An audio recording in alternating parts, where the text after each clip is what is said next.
Speaker Mungu tipanga manage basi.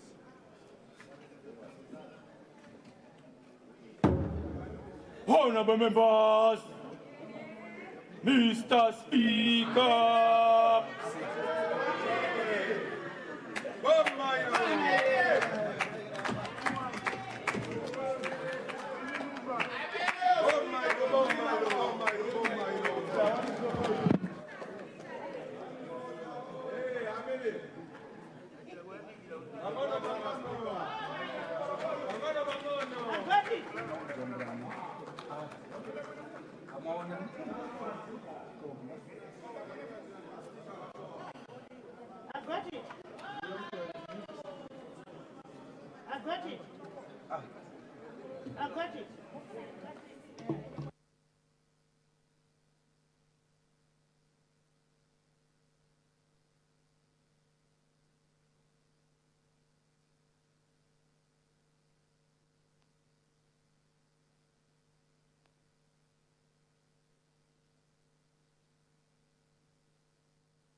Let us pray.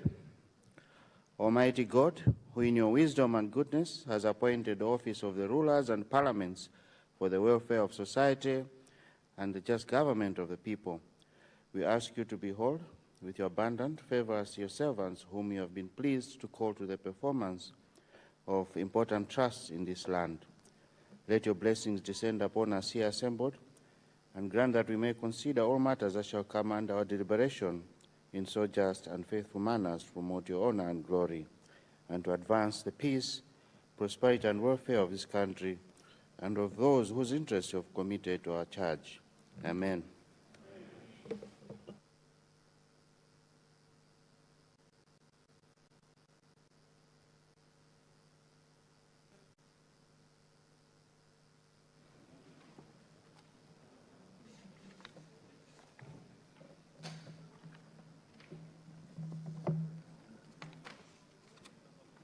General business, communication from the chair. Honour members, good morning. Good morning. I have no communication to make this morning. Thank you.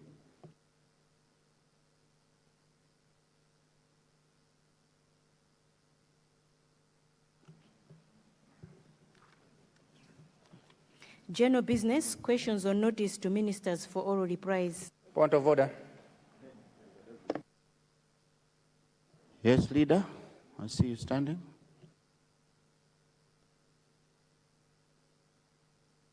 Right Honourable Speaker, good morning.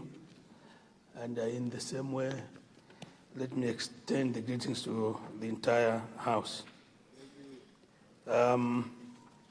I wanted to beg that the order paper be varied in order for us to deal with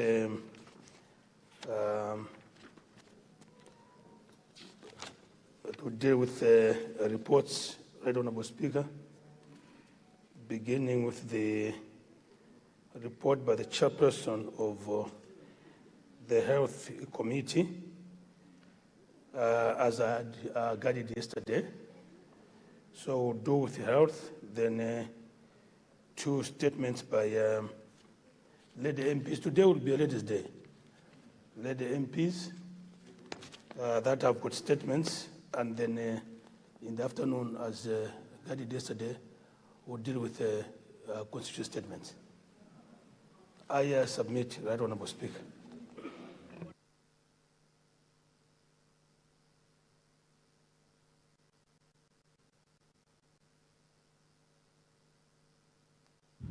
Thank you, Leader. We have a motion. Yes, Zomba City North. Speaker, today being a private member's day, I wanted to move that we give the day to government so that we conduct government business. I beg to move. Thank you, Right Honourable Speaker. Yeah, Zomba City North, reports are not government business. So we don't have to move the motion to hand over the day to government. Honourable members, we have a motion.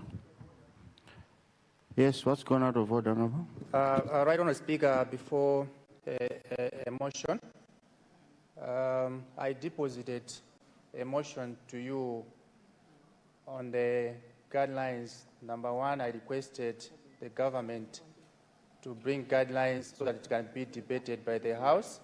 In the absence, the administrative arrangement so that we can use as we rise. That's CDF guidelines. I was told officially that when the business committee met, they discussed and gave me an assurance that the Minister of Finance will come before the chamber to lay the guidelines, and today the guidelines will be spelled out in this national dialogue table. I just wanted to know where are we on the same. The leader of the House assured the business committee on the same, and my whip told me of the same, and your secretariat sent me the official communication on the same. I just wanted to know where are we. If the guidelines are not available, we are asking for the administrative arrangement. How are we going to use the CDF, because we are rising tomorrow. Thank you, Right Honourable Speaker. Thank you very much. Thank you, Honourable Lilongwe Sinja North. Indeed, as you said, the whip communicated to you officially. I don't know, you should have asked the whip, where are we? I think the whip would have answered you also exactly where is he. But indeed, the business committee met, looked at your issue, and we got an assurance from the leader of the House, who I will also give to confirm that the guidelines are ready. They've been sent for printing, and we have been assured that we will get the guidelines before we rise, sign, die tomorrow. So be assured, and also take note that you have been taken care of. But let me ask leader to confirm on that one.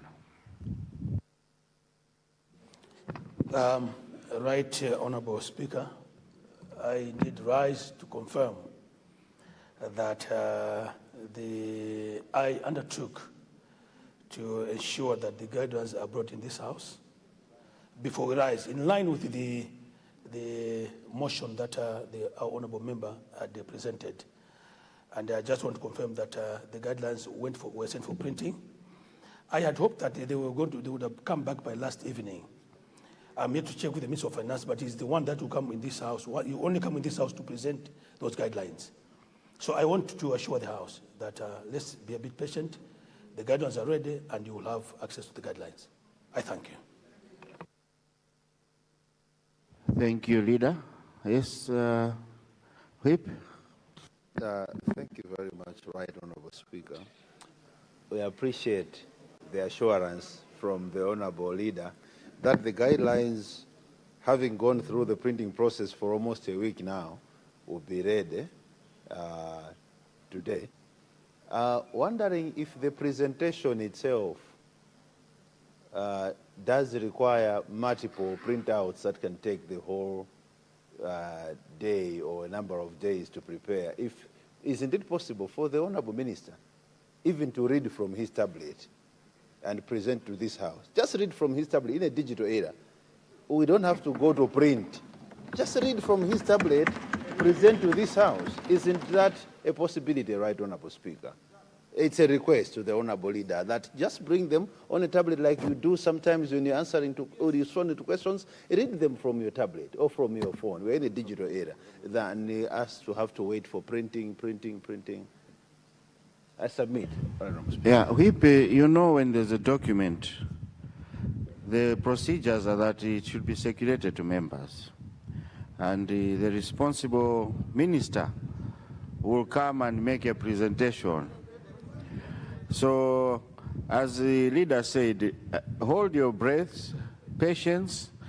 The tip that you can take from this is that you have been taken care of. That's why you can see me smiling today.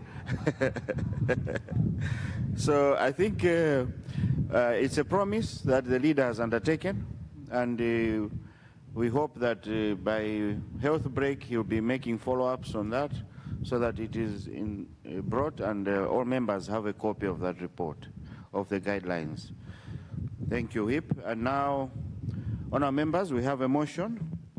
The motion is to vary today's order paper in order for us to tackle committee reports.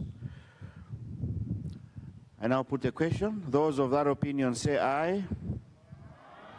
Those of the contrary view say no. The ayes have it and the motion is carried. General business, item 2D, presentation of committee reports. Report of the Parliamentary Committee on Health on the committee's activities held within the month of March 2026 in the 2025-2026 financial year. Thank you. The chairman for Health Committee.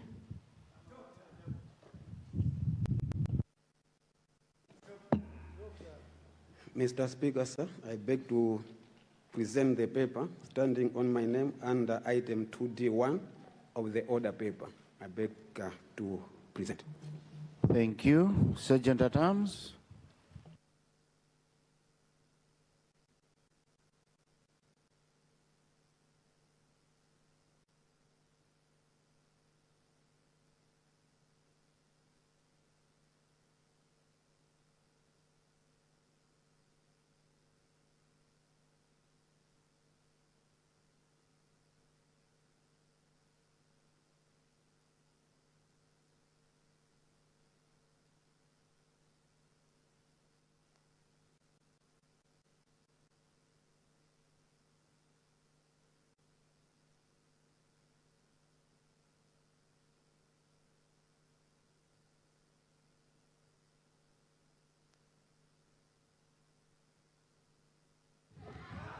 Thank you. Chairperson, would you like to speak to the report? Yes, right, Honorable Speaker, sir. Please proceed.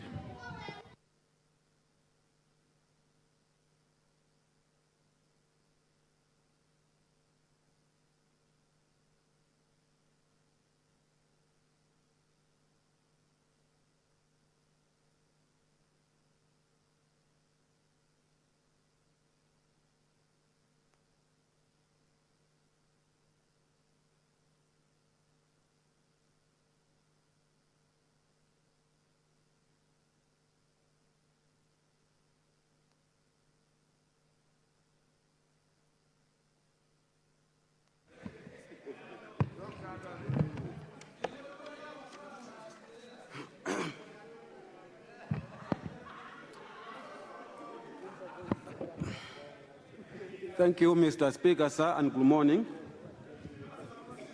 Mr. Speaker, sir, Tanzania and Kenya have an exciting story on how innovative public-private partnerships have helped them reduce huge expenditure on external referrals. It is a captivating story worth learning from, the story that does not only promote medical tourism, but also inspires their country's economic growth. Mr. Speaker, sir, Tanzania and Kenya have made a remarkable progress in advancing specialized medical care through strategic private-public partnerships. Over the past 5 years, both countries have invested heavily in developing local capacity for complex medical procedures, greatly reducing the reliance on external referrals. This approach, Mr. Speaker, sir, has not only saved billions of shillings, with Tanzania saving approximately 200 million and Kenya around 300 million US dollars over 5 years period, but has also stimulated growth in medical tourism. By expanding access to high-quality specialized treatments domestically, Tanzania and Kenya are enhancing healthcare outcomes, fostering economic growth, and positioning themselves as regional hubs for medical excellence. This exemplary mode of collaboration underscores the transformative impact of innovative partnerships in ensuring accessible, affordable, and world-class healthcare. This is why, Mr. Speaker, the son of the soil, Dr. Thompson Mpinganjira, is championing transformative ideas aimed at improving the lives of ordinary Malawians. Amongst his most impactful visions is the establishment of the International Luntha Cancer Center in Blantyre, a bold step towards redefining specialized healthcare delivery in Malawi.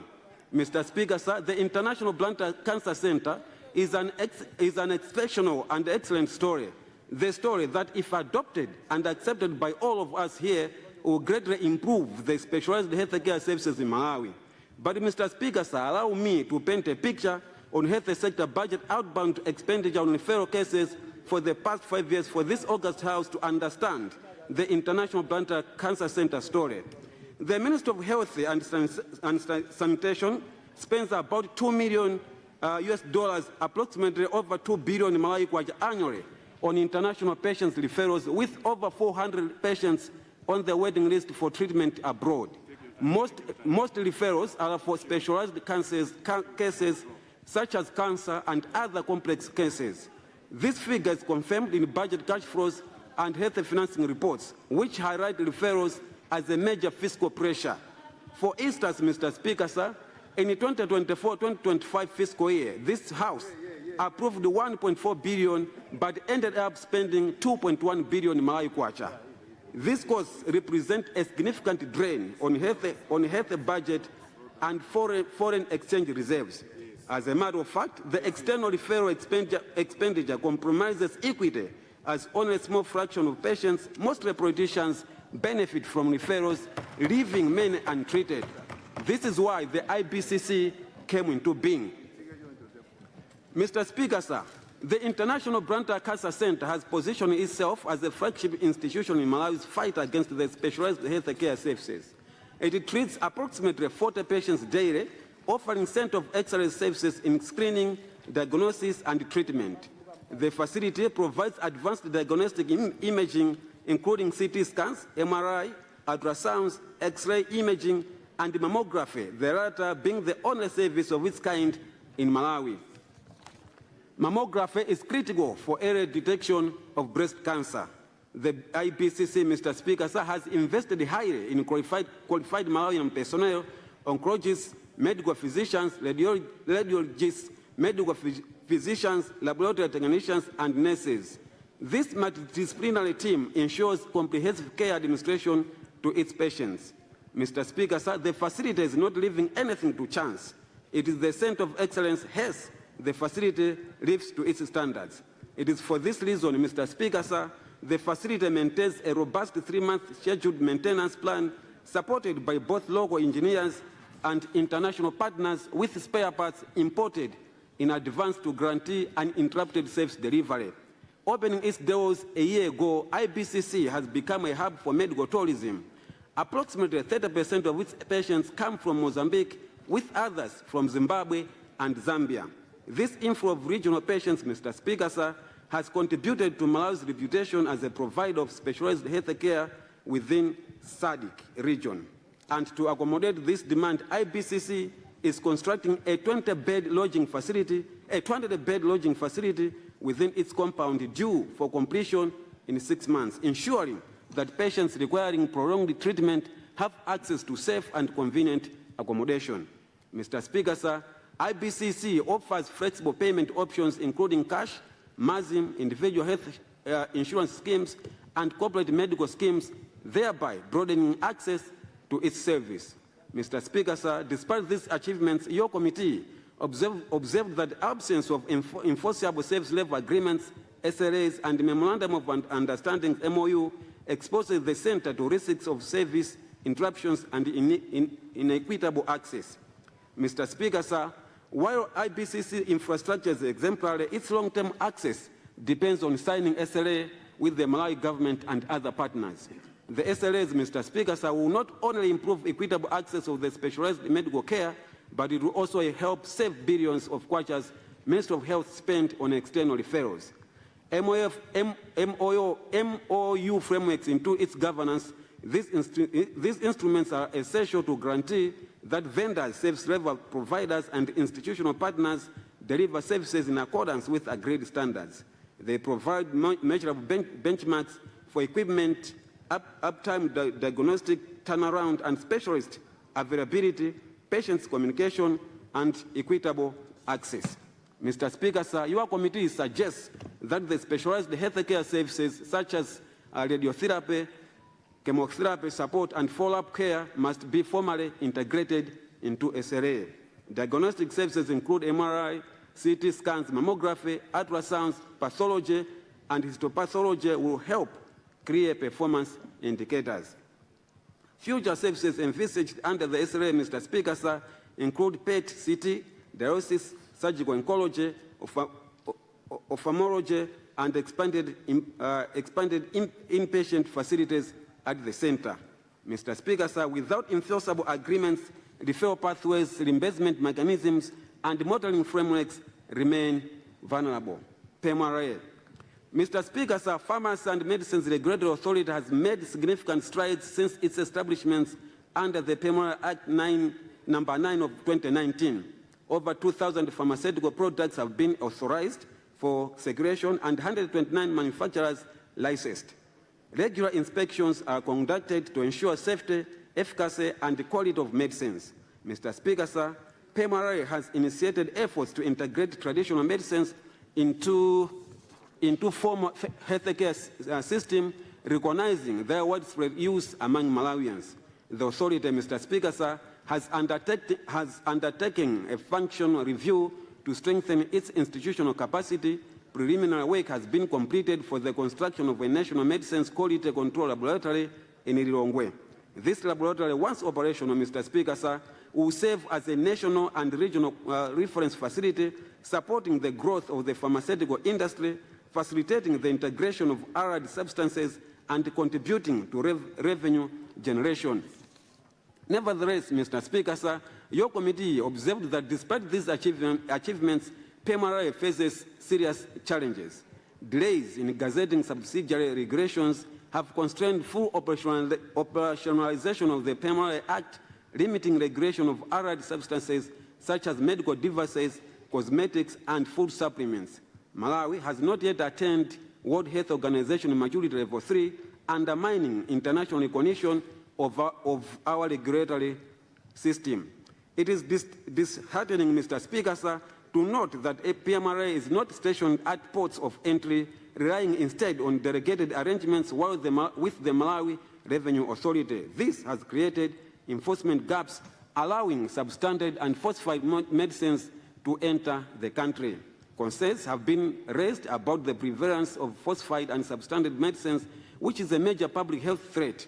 Mr. Speaker, sir, allow me to inform this august House that falsified and substandard drugs contribute significantly to antimicrobial resistance.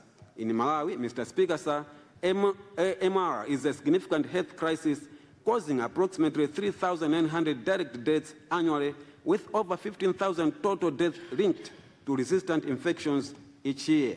Central Medical Stores Trust. Mr. Speaker, sir, Central Medical Stores Trust remains the backbone of medical supply distribution in Malawi. In the southern region, the trust produces morphine sulfate and methylated spirit and uses electronic systems for product location. To enhance security, the trust installed CCTV cameras, and it uses insulated boxes to transport medicines to hard-to-reach areas. Nevertheless, Mr. Speaker, sir, the committee observed that the Brantay warehouse is outdated, having been inaugurated in 1968. It operates with only 33 staff and 3 distribution trucks, which are insufficient for the scale of operations. Ox carts are still used in hard-to-reach areas, compromising drug quality. Their warehouse walls are in poor conditions, creating an unhygienic environment.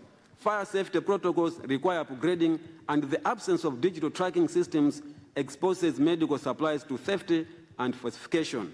Mr. Speaker, sir, the absence of a modern warehouse compromises the medical supply distribution. Without urgent intervention, such as construction of 8 billion warehouse, the reliability of medical supply distribution will remain compromised. Not only that, the limited fleet constraints responsiveness and delays deliveries and undermines the reliability of supply to district health offices and central hospitals. Recommendations. Mr. Speaker, sir, to address these challenges, the committee recommends the following. IBCC, that the Minister of Health and Sanitation sign service level agreement with International Luntha Business Cancer Center covering all specialized health care services such as oncology, diagnostic imaging, mammography, histopathology, and laboratory services with quarterly compliance reports submitted to Parliament. That the Malawi Revenue Authority, in collaboration with the Ministry of Finance, Economic Planning and Decentralization, facilitate smooth importation and clearance of specialized medical equipment through preferential duty and tax frameworks.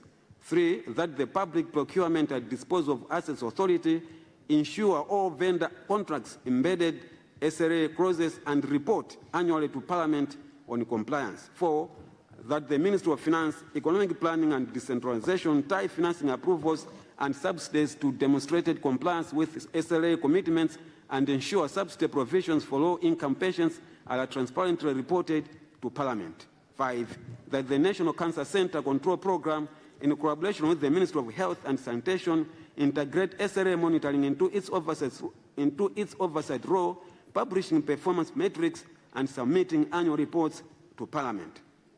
6, that the Ministry of Health and Sanitation, in collaboration with IBCC, develop and implement standardized performance indicators to monitor service efficiency, patient outcomes, and clinical quality with quarterly reviews submitted to Parliament. PMRA, that the Ministry of Justice and Constitutional Affairs, in collaboration with the Ministry of Health and Sanitation, expedite the gazettement of outstanding regulations under the PMRA Act 2019 and submit to Parliament a clear implementation timeline. 2, that the Ministry of Health and Sanitation, through PMRA, develop and implement a time-bound roadmap towards attaining WHO maturity level 3. 3, that the Department of Human Resource Management and Development, working with the Ministry of Health and Sanitation and the PMRA board, undertake a targeted review of PMRA's organizational structure benchmarked against regional authorities. 4, that the Ministry of Industrialization, Business, Trade and Tourism, in collaboration with the Malawi Revenue Authority and the PMRA, review the coordinated border management framework to facilitate deployment of PMRA personnel at ports of entry. 5, that the Ministry of Health and Sanitation, through PMRA, strengthen post-market surveillance systems and develop a coordinated risk communication strategy. 6, that the Ministry of Information, Communication and Technology, in collaboration with MACRA and the Ministry of Health and Sanitation, establish and enforce a comprehensive regulatory framework for advertisements of medicines and allied substances. 7, that the Ministry of Finance and Economic Affairs and Decentralization, in collaboration with the Ministry of Health and Sanitation, mobilize financial resources for the construction of National Medicines Quality Control Laboratory in Lilongwe. 8, that the Ministry of Trade, in collaboration with the Ministry of Health and Sanitation and Investment Promotion Agencies, develop targeted policy interventions to promote local pharmaceutical manufacturing. 9, that the Ministry of Health and Sanitation, through PMRA, expedite frameworks for the regulation and integration of allied substances, including traditional medicines. In conclusion, Mr. Speaker, sir, strengthening institutions such as IBCC and other health facilities through a well-structured public-private partnership model and signing of SRA present a practical and sustainable pathway towards transforming the specialized healthcare system in Malawi. By leveraging private sector efficiency, innovation, and capital alongside public sector oversight and equity goals, the IBCC, for example, has demonstrated its capacity to deliver specialized medical care locally. The PPP model does not only improve timely access to affordable, high-quality care for patients, but also significantly reduces the need for costly external referrals. In doing so, Mr. Speaker, sir, the country stands to save billions of kwachas that can be reinvested into further strengthening the health system, workforce development, and infrastructure expansion. Mr. Speaker, sir, the strategic investment in Central Medical Stores Trust, for example, is critical in addressing the growing threat of antimicrobial resistance. By ensuring consistent availability of quality-assured medicines, improving supply chain management, and reducing stockouts that often lead to misuse or substandard alternatives, Central Medical Stores Trust can play a central role in promoting rational drug use. This, Mr. Speaker, sir, will help curb the rise of resistant infections and ultimately reduce antimicrobial resistant-related mortality. Strengthening Central Medical Stores Trust is therefore not just a supply chain intervention, it is a life-saving investment that safeguards the effectiveness of essential medicines for future generations. With these remarks, Mr. Speaker, sir, I beg to move that the report be considered and adopted by this august House. I beg to move. Thank you very much.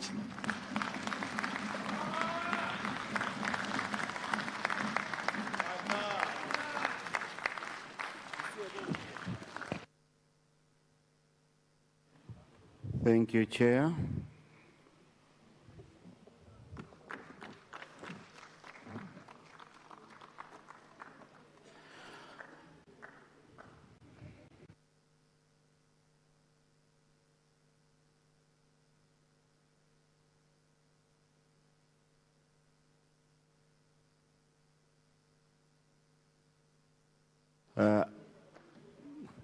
Any committee member to second the report?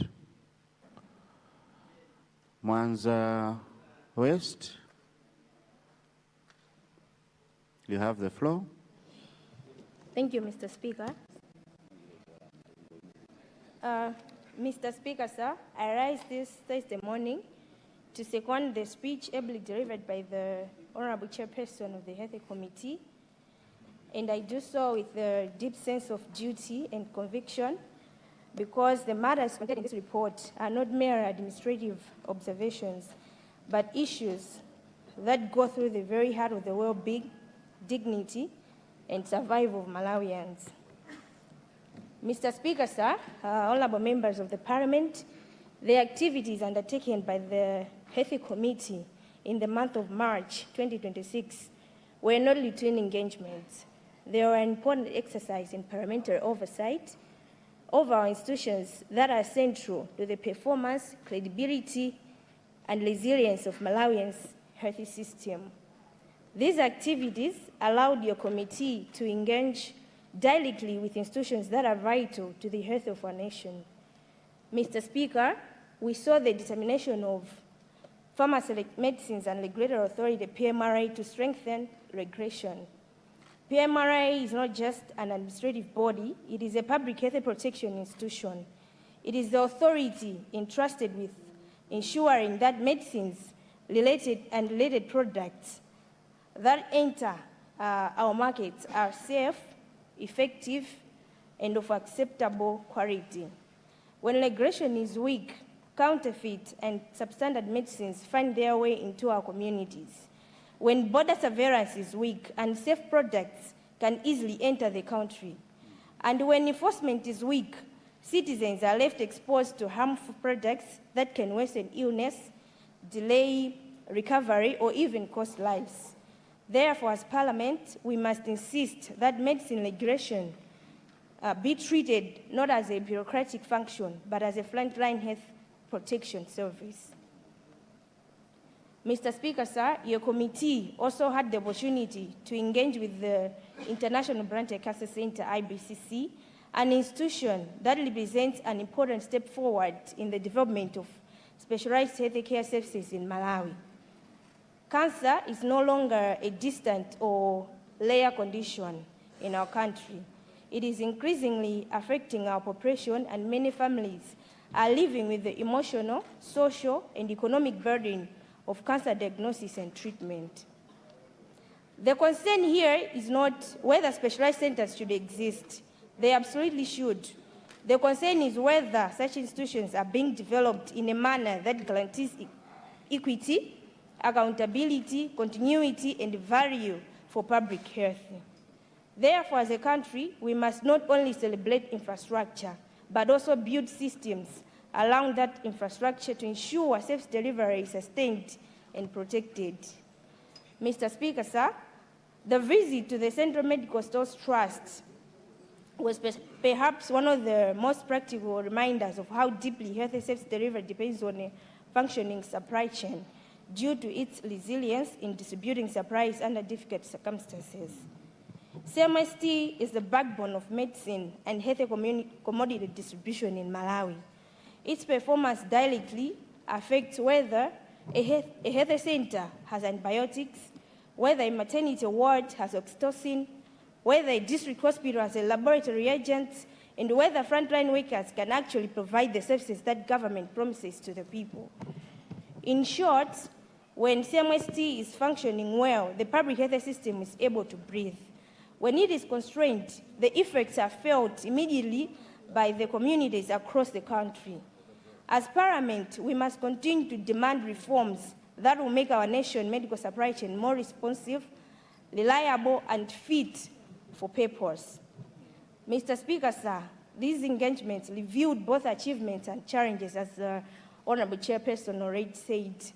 What your committee observed in these institutions reflects the broader realities facing the health sector in Malawi today. This is why the report before the House is both timely and important. It reminds us that the strength of our health system depends not only on hospitals and health centers, but also on effectiveness of the institutions that regulate medicine, support specialized treatment, and ensure commodities reach the people. PMRA is registering products, but remains constrained by delayed regulations and weak border presence.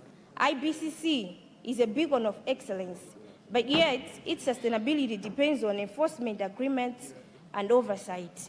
And CMST continues to serve as the backbone supply distribution, but its warehousing and fleet are inadequate to for the demands of modern health care. Mr. Speaker, sir, if PMRA is weak, unsafe and substandard medicines will find their way into our communities. If CMST is undercapacitated, medicines and essential supplies will not reach facilities on time. If centers like IBCC are not properly supported and governed, then our aspirations for specialized care and health system modernization will remain beyond reach. This is why the findings in this report matter greatly.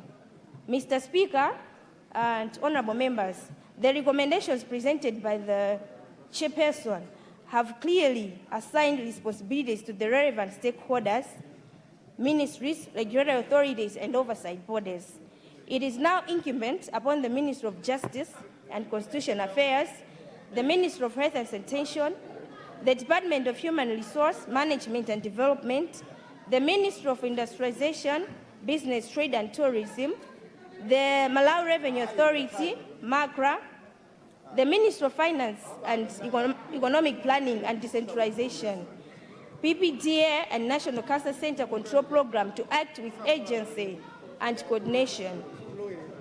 Mr. Speaker, sir, by adopting this report, we are not only acknowledging the work done in March 2026, but also committing ourselves to hold these stakeholders accountable for implementation.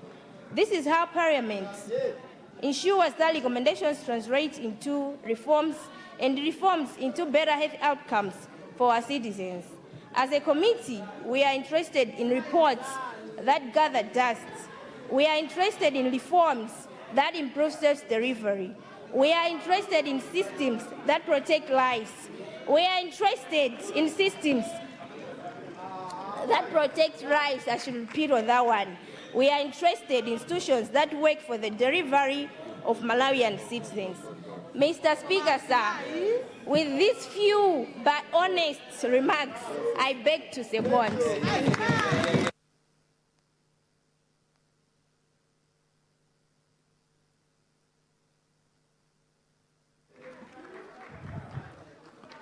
Thank you.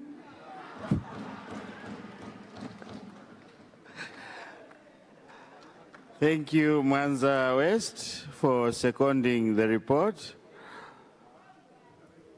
Any takers? Debate?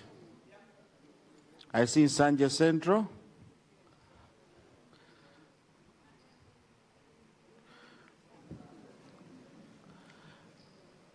Salima Central West. And Doa Mpuzi. In that order, please. Starting with Sanje Central. Thank you, Mr. Speaker, sir.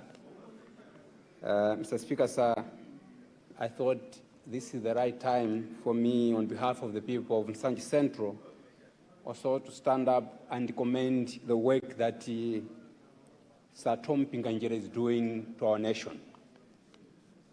Sir Tom Pinganjira is not the only very rich person in Malawi. There are others that are also rich. But him decided with his family to support many Malawians by spending their resources constructing this very important facility so that all of us are supported within our country. I'm aware of the fact that as a government, Malawi decided to construct our own cancer centers. But it has taken more than 10 years now. We're still struggling. It only took Sir Tom Pinganjira a few months to construct this very important facility. This individual, Mr. Speaker, sir, needs the recognition of our nation. But, Mr. Speaker, sir, what did we do to this very humble person? We humiliated him. After spending his money supporting our nation, we humiliated him. We should stop such kind of behavior. We should be able to recognize Malawians that are ready to support the nation. This is a person, Mr. Speaker, we should be able to stand up and say the truth.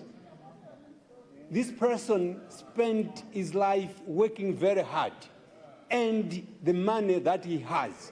We have people that have looted public resources, are investing in Dubai, are investing in South Africa. But this Malawian decided to invest here in Malawi. And therefore, humiliating him for no good reason was something which we should condemn. Mr. Speaker, sir, it is important that as a country, we should work towards improving our service delivery in our health sector. A week or so ago, there was a patient referred from Likuni Hospital, going to Central Hospital, a lady with complications of intestines. She was referred to Central Hospital for an emergency. Went there at 5 o'clock, never got any support, and was told there are no doctors to look after this lady. This lady, had it not been that their parents, their relatives decided to move this lady out of Central Hospital, probably would have died. She had to be moved from Central Hospital, being taken to Partners for Health. And at Partners for Health, people are so compassionate that they were able to operate on this lady without paying a single tambala. But our own health facilities could not provide that service. This is something that all of us should be concerned about. We have a lot of relatives in the villages that are struggling. We need to do something about our health services so that our people are given the necessary support that they deserve. I want to end my contribution, Mr. Speaker, sir, by saying this. Sir Tom Pinganjira at one time provided resources for early screening of cancer to men. This is a rare opportunity that is given to men. There are so many men that die of cancer because they did not get the early screening. And therefore, I want to say thank you, Sir Tom Pinganjira. I'm one of those who took an advantage of that, went to College of Medicine, got screened, and I get advice on what I should be doing to make sure that I don't get cancer. And this should be encouraged, and I wish other Malawians that have resources, that had an opportunity to loot the public resources, get those resources back into Malawi so that Malawians benefit from those. Otherwise, investing in South Africa, buying houses in Santon for only yourself and your family is doing injustice to this country. Mr. Speaker, sir, thank you so much for this opportunity, and the people of Sanje Central appreciate the work of Sir Tom Pinganjira. Thank you. Thank you very much, Sanje Central. Indeed, we should love our country. Malawi should come first. Let's go now to Salima Central West. Thank you so much, Honorable Speaker, for this opportunity that you have given to people of Salima Central West to comment on the Health Committee's report. Honorable Speaker, today is a joyous day for me because the elements that the health report has touched on are of paramount interest and goodwill to Malawians. I'm saying this because I'm coming from a medical background. I'm coming from a background that I served as a Deputy Minister of Health and also a one-time member of the Health Committee in the last cohort. We lacked such type of boldness that we can tackle issues that can bring a better health to Malawians. The Health Committee has talked about Tanzania and Kenya. That has moved to an element that contributes to medical tourism. Kindly allow me also to add on a country that I had privilege to visit, that is India. They had done a proper study and looked at the disease burden and looked at the elements that used to take away their money externally. Here also in Malawi, people have done that. What we need is an affirmative action. And what is a burden to us, looking at the 2 billion that the committee has talked about that was spent on patients waiting for external referral, it's a lot. And I think this calls for a sobering decision by the nation, including the Minister of Health and the Minister of Finance. It's high time now, Honorable Speaker, we should start thinking of establishing centers of excellence in this country. Centers of excellence in areas that we are spending money on to send people outside this country to access medical care. Let's look at issues related to cardiology, issues related to ophthalmology, issues related to oncology, and also orthopedic. It's good that other partners are coming in, and we've got Leon Center. But that needs sustainability, and we need committed resources, because that began with a family. And that family, one day, will say, Malawi, take over. The question is, how prepared are we as a country to sustain that facility that is there? It's time now that we should look at a facility in Mzuzu, a facility of excellence here in Longwe, in Blantyre, as well as in Zomba. This will be the beginning of medical tourism. If you go to India and check on elements that bring money externally, medical tourism, I think, is on number 4. But they didn't just come on number 4. They began somewhere on investment. They invested in equipment, infrastructure, as well as human resource development.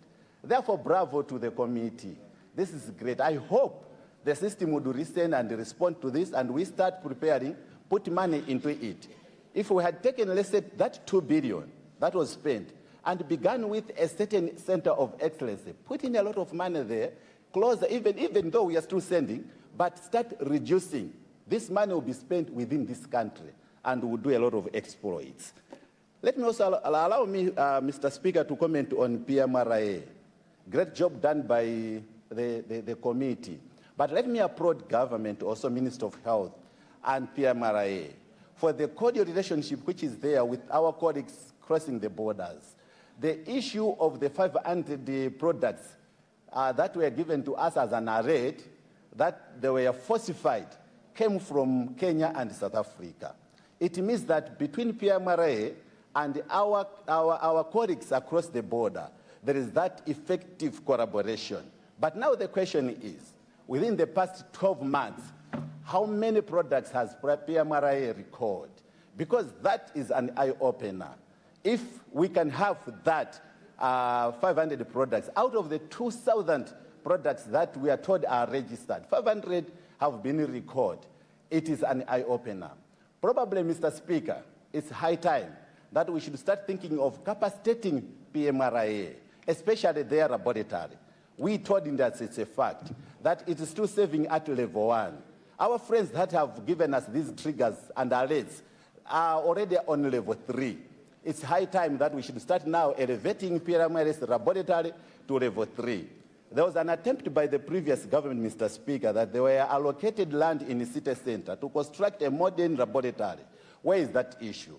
Probably the Committee on Health and Committee on Lands can jointly work and follow up on this matter. We need that construction. We need an elevation. It's for the safety of Malawians, and it's the safety of us who are living in Malawi. We should elevate that laboratory to a level that can safely detect such type of falsification within this country. The question that I have also, Honorable Speaker, is, has an adverse effect survey done for the 500 products that have been recorded out of the 2,000 that are registered? If these 500 products that have been recorded by South Africa and Tanzania are among the 2,000, then that is a point of concern. What is that is going to be done? And what is it that the ministry has done? Otherwise, we applaud them for the effective participation in those recalls. Recalls are not uncommon within the pharmaceutical sectors. They are there. But the concern is when it comes to its associated adverse effects, which should be a concern to us Malawians. Otherwise, it should not raise a panic now, because I know and we're sure that they will be handling it. Honorable Speaker, the committee has talked about Central Medical Stores Trust. Very good observation. But you may recall, Honorable Speaker, that one day I said, Central Medical Stores now may not need recapitalization bailout. They had money. They had that 17 billion from the World Bank support. What we need Minister of Finance and Minister of Health to do is to finance National Local Government Finance Committee and the central hospitals to pay back Ngongole. They owe Central Medical Stores a lot of money that these two hospitals need to pay back to Central Medical Stores. That money will keep the life of Central Medical Stores. Otherwise, if they don't, time in, time out, we'll be talking about bailing out Central Medical Stores. Yet, they've got that money. These hospitals owe Central Medical Stores. Central hospitals owe Central Medical Stores. But the bailing out of such comes from now the commitment that the Minister of Health and the Minister of Finance need to do jointly. The question is, are there any efforts to bail out Central Medical Stores through paying the National Local Government Committee that is going to pay to these hospitals? I know there are attempts for direct injection of that money, but probably these hospitals must be responsible. They are the ones who got these products, and they got money. I mean, they got products from Central Medical Stores and accumulated these huge debts. I, therefore, Honorable Speaker, would like to sit down, thanking the Health Committee and applauding them for the good job that they've done, praying that there will be follow-ups on the elements that they have recommended. Thank you so much, Honorable Speaker, sir.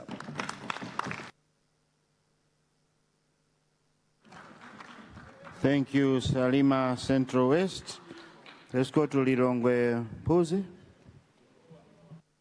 Doa Mpuzi, sorry. Thank you, Mr. Speaker, for recognizing the people of Doa Mpuzi to contribute towards the report that our chairman just presented. Indeed, the report highlights critical issues that as a nation, we need to come to a point of recognize what should be prioritized in terms of our health. As they say that a health nation is a productive nation.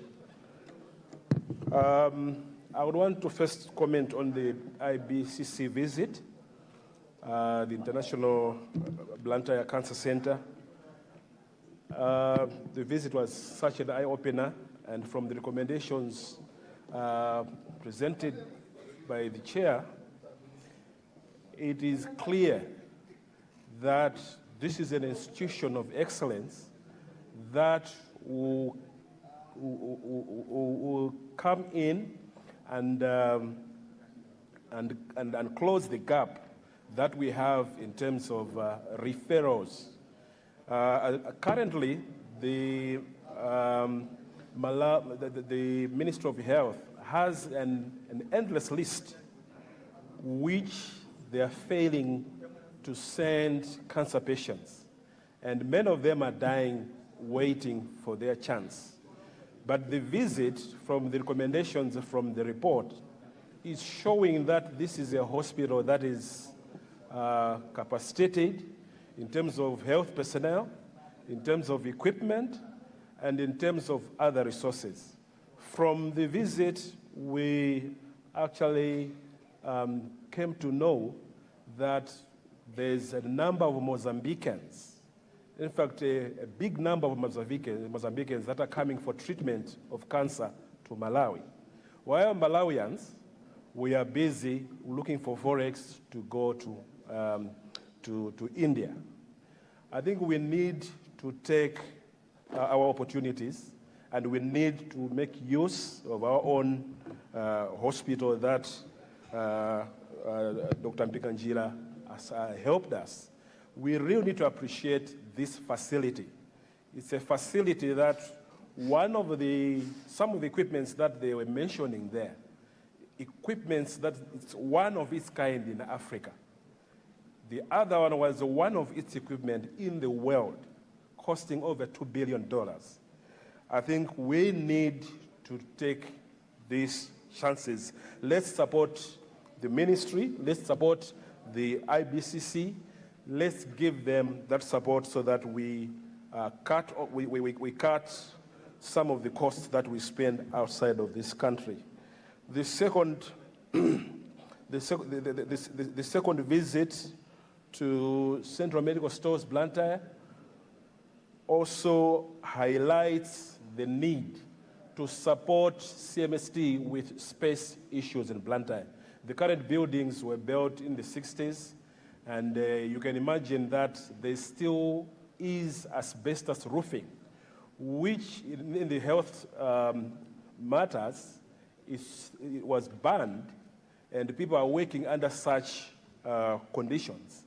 I think we need to come in and help the ministry and the Ministry of Finance so that they can at least engage some co-partners to co-finance and build a fit-for-purpose modern facility that will help, one, with space, that will also help with conditions to ensure that there's effective distribution of drugs. I think the poor distribution and the poor environments, that's one of the things that is also affecting us and pulling us backwards in terms of how safe delivery is delivered. I would also support the proposed digital tracking system as a critical step that will enable the CNCT systems to stay away from theft and corruption, and also help in the ending of proliferation of the falsified drugs, because they'll keep track of each drug that has been delivered to any health center, and they can be held accountable if there's any issues to do with resistance. The last comment that I would make is on PMRA. There's strong concerns about PMRA trying to make sure that the falsified drugs and the issue of theft is kept under check. But currently, the problems that we have is that they don't have a subsidiary regulations that support the bill, that will need to be supported by introduction of bills in the House. with the understanding from the reports that these bills have been stored and they are gathering dust somewhere, we need to act decisively as a House and work with the Minister of Health to push these bills so that they are passed actively, so that we are able to save our people from the reported resistances that are coming out from drugs that you can find in the market, the vendors are selling. In our constituencies, in lots of these markets, you'll find tetracycline and all other drugs. And we have so much news about resistance to drugs, new drugs that are found on the market. With these few remarks, Mr. Speaker, I support the report for adoption. Thank you. Thank you, Doa Puzi. Yes, Leader? Speaker, let me just yield for a minute or so to the Minister of Health. Thank you so much, Leader. Minister of Health? You look beautiful, Minister of Health. Thank you. Thank you, Mr. Speaker, sir. Mr. Speaker, sir, I would like to speak on the report that has been presented by the committee, the Health Committee. First of all, I would like to thank the Health Committee for a very good and clear report that has been shared in the House. Indeed, this report, as members have said, it's a timely report, especially now under the Nkulukuta government. Mr. Speaker, sir, I'm saying this because my ministry has taken note of the recommendations that have been made by the committee. Mr. Speaker, sir, I've noted that majority of the people that have spoken on the report have actually spoken on point of little knowledge on what is happening in the health sector. I would like to notify the House that my ministry already has a standing MOU with IBCC, the International Blantyre Cancer Center. And through this MOU, children and adults that have cancer and require radiotherapy, they are referred to International Blantyre Cancer Center.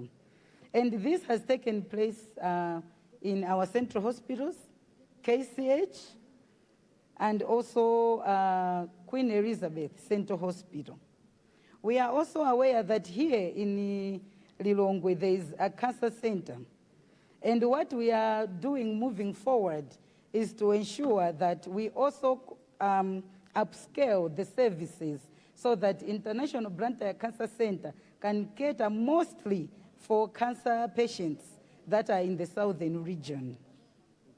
Mr. Speaker, sir, it is sad to look at the members commenting, especially on central medical stores. I've taken note where a member who was a deputy minister within the Ministry of Health has stood up and passionately spoke about the status of central medical stores having various arrears. Mr. Speaker, sir, I would like to report to this House, and it's very important that the House should take note of this. For the past 5 years, funding to district health offices has been very erratic. Sometimes central medical stores would go 3 months without funding.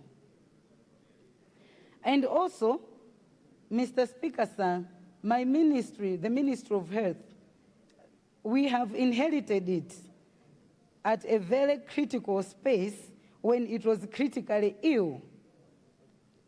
Mr. Speaker, sir, the House would note that from April to September 2025, there was no single payment that the previous government made to central medical stores.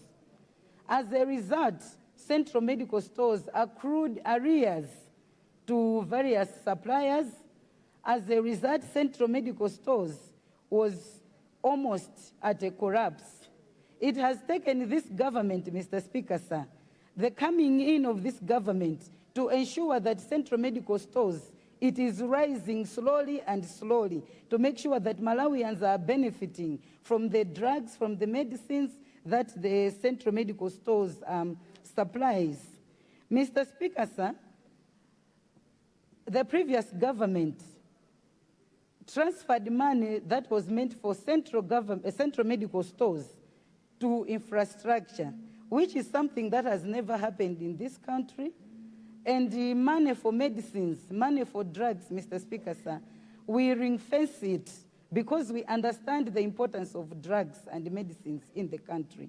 As I speak, my ministry has ring-fenced the money that we've earmarked for drugs and medicines, just to make sure that there is no gap at all when it comes to money that goes to central medical stores. This is very important that the House should know. When people are speaking about the arrears that central medical stores have accrued and where it is coming from, it is very important that we appreciate the work that PMRA is doing, the medicines that have been recalled. It is because the authority is ensuring that whatever, and monitoring whatever that is happening in the space of medicines in the country. And they are able to detect very early of what is happening. And whenever there is an issue, they are able to send back, they are able to ban. This is the kind of PMRA that we want in this nation. And I must take advantage of this to applaud them and ask them to continue doing that for the safety of Malawians. I thought I should elaborate this. Thank you, Mr. Speaker. Thank you, Minister of Health. Leader, you're rising. Right Honourable Speaker, we now move to the report on Parliamentary Committee on Education, Science and Technology on field visits on education and early childhood development, ECD's priorities. I thought, Leader, you should curtail the debate first. Easy. You're right, Honourable Speaker. I beg to move that our debate on the report be curtailed to allow the mover to wind up. I beg to move. Thank you very much, Leader. Honour members, there's a motion to curtail debate in order to allow the mover to wind up. Those of that opinion say aye. Those of the contrary view say no. The ayes have it and the motion is carried.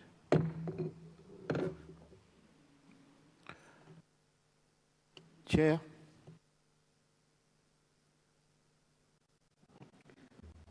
Thank you very much, Mr. Speaker, sir. And through you, I would like to thank all the members who have spoken on the report and in support of the report. And I would like to also thank the Minister of Health for clarifying on some of the issues that have been raised. But Mr. Speaker, sir, I would like to put it on record that our visit to IBCC revealed that the MOU that is standing is with St. Queen's Central Hospital. The service level agreement that the International Blantyre Cancer Center is pushing is the service level agreement with the Ministry of Health, not just central hospitals, but the entire Ministry of Health, or to put it in another way, the government, so that everyone, regardless where they're coming from, should have access to specialized medical care services. That's the service level agreement that they're pushing. On another note, Right Honourable Speaker, sir, we should put it also on record that the PMRA is failing to carry out its duties efficiently because they do not have regulations in place. It is high time, Right Honourable Mr. Speaker, sir, that regulations be passed be brought into this House, debated, and passed. Because without these regulations, PMI continues to work in an environment that does not favor them. To add also on this point, Right Honorable Speaker, sir, the antimicrobial resistance is a global issue, and Malawi is not spared. If we are not careful, we'll continue to lose our lives because of falsified and substandard drugs that we are consuming. We are consuming these drugs because the Malawi continues to have these substandard drugs because PMLA does not have personnel at the port of entry. So this noble responsibility is left with Malawi Revenue Authority. And these are people or officers that are not trained to test drugs. If there's that collaboration between the Ministry of Trade and the Ministry of Finance, this gap must be addressed. Because if we leave this gap open, believe you me, the deaths that we are talking about now, the 3,900 deaths related to antimicrobial resistance will continue to rise. I thought I should put this on record. Let's be careful and let's take this issue seriously. It is the issue to do with life. We cannot continue to politicize this issue. On the issue of central medical stores, it is also a deniable fact that central medical stores has an arrears of 56 billion. That also needs to be taken into account for us to help the central medical stores to clear these areas so that the issues of drug importation, supply chain should also be addressed. Finally, Right Honorable Mr. Speaker, sir, I would like to also thank the whole House for supporting this report. It is a report, Right Honorable Speaker, sir, that is championing the quality of life. Because if you are able to access the quality health care services, the specialized quality health care services, be assured that will continue to have the quality of life. But above all, we are also looking at the medical tourism. Because if you are having 50% or 60% of people or patients coming from outside Malawi, it means we are promoting medical tourism, but we are also saving the forex that would have been used on the patients having access to quality health care services abroad. With these few remarks, Right Honorable Speaker, sir, I would like to beg this August House that the report be adopted. Thank you very much.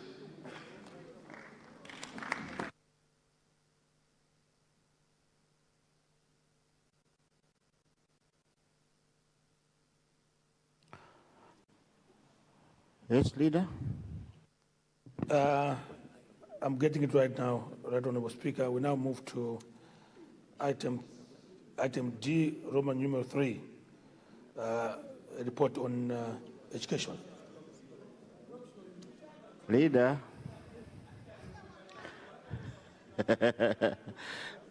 Good morning, Leader.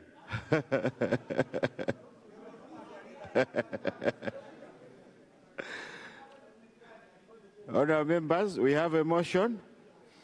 The motion, as read by the chairman for the Health Committee, that the House to agree to the report. Those of that opinion say aye. Aye. Those of the contrary view say no. The ayes have it and the motion is carried. I saw Chiguni Jausi enjoying himself there. Good morning, Honorable. Thank you.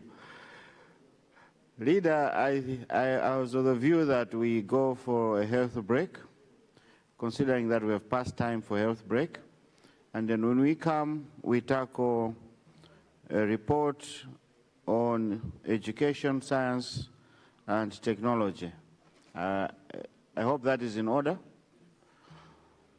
Honourable members, I now suspend the House for health break. It is 11:02.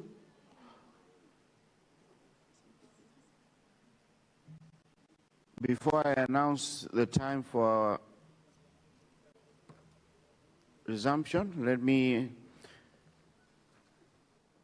make an announcement that we have visitors in the gallery coming from Lilongwe CCP Youth.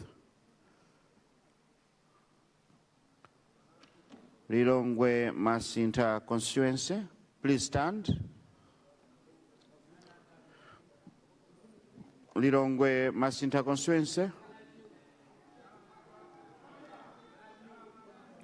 Thank you very much. Where is your MP, Lilongwe Masinta MP? Oh, I saw you, ma. Thank you so much for bringing our guests to Parliament. You're most welcome. Please enjoy your day.